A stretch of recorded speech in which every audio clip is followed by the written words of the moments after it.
there is 60% increase in an amount in 6 years at simple interest, then compound interest of 12,000 after 3 years at the same rate is.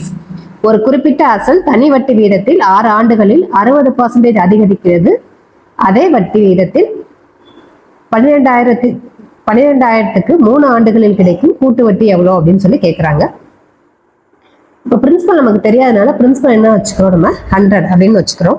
இப்போ rate of இன்ட்ரெஸ்ட்க்கு நமக்கு formula என்ன, R is equal to P into SI by 100 into N.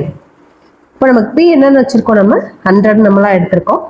Simple interest நமக்கு எவ்வளோ தெரியும், 60%. அப்போ அதனால 60 by 100. நமக்கு number of years இங்கே எவ்வளோ, 6. அப்போ 2 0 கேன்சல் பண்ணிடலாம். இது 1 டைம்ஸ், அப்போ 10. அப்போ நமக்கு இங்கே ரேட் ஆஃப் இன்ட்ரெஸ்ட் எவ்வளோ கண்டுபிடிச்சிட்டோம், நம்ம 10ன்னு கண்டுபிடிச்சிட்டோம். இப்போ இங்கே என்ன கேட்டிருக்காங்க, 12,000க்கு 3 ஆண்டில் கிடைக்கும் அதே ரேட் ஆஃப் இன்ட்ரெஸ்ட்டை வச்சு 12,000க்கு 3 ஆண்டில் எவ்வளோ கூட்டு வட்டி கிடைக்கும் நமக்கு கேட்டிருக்காங்க. அப்போ காம்பவுண்ட் இன்ட்ரெஸ்ட்டுக்கு நமக்கு என்ன ஃபார்முலா, அமௌண்ட் மைனஸ் பிரின்சிபல். அப்போ அமௌண்ட்லேருந்து பிரின்சிபலை சப்ராக்ட் பண்ணணும். அப்போ அமௌண்ட்டுக்கு நமக்கு என்ன formula, P into 1 plus R by 100 the whole power N. இப்போ இங்கே Pங்கிறது நமக்கு 12,000, 1 plus R வந்து 10 by 100 the whole power 3. அப்போ 12,000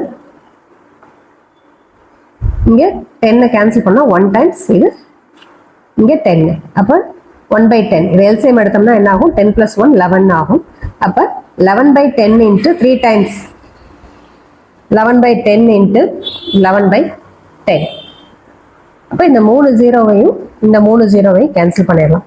அப்போ 11 into 11 into 11 into 12 3 நமக்கு மல்டிப்ளை பண்ணால் என்ன வரும், 15972 அப்படின்னு நமக்கு வருது.